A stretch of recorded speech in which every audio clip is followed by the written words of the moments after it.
into a tighter part of the wave as you really load it in with all your weight. But then as you come out of the turn, it's going to unload. So that flex kind of works also relative to contour as well. The fact that our boards will sort of have they're softer in the middle and harder on the rails. Is that what you call spring back? Yeah. Spring back. Yeah, for sure. Basically, for me, he's a bit too heavy for that. I'm not even touching the bottom. Yeah. But it's really. That's what 40 kilo will do. And I wish. No, you need 40 kilo more. 40 kilo difference is. Yeah, so basically that touches on this one here with flex and flex return for sure. In fact, we can probably go down to that now. With flex is super important, but the most important part about flex is the return, or how fast it springs back. And so you'll see the word like materials pop up because that was relevant to contour, and the word materials again. Flex is also related to the materials that the board is built from. So some materials, when you bend them, don't spring back. Like I could get a piece of cardboard and I could flex it, no problem.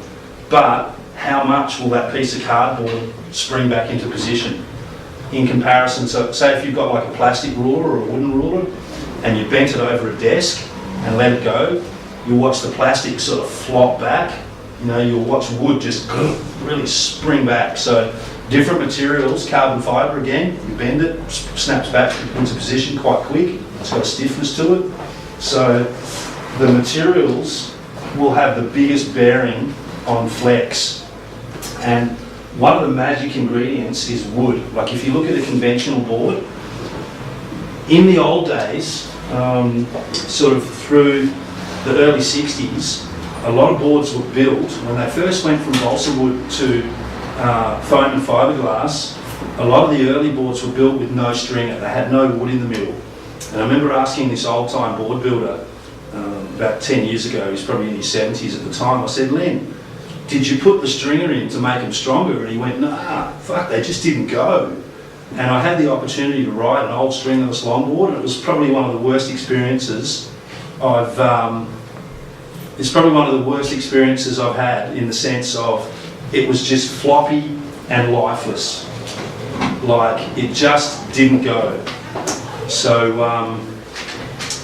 so the stringer in the middle, that's the important part. That's the bit that makes the board spring back to its original position. And the stringer or the wood down the middle, that's kind of like the magic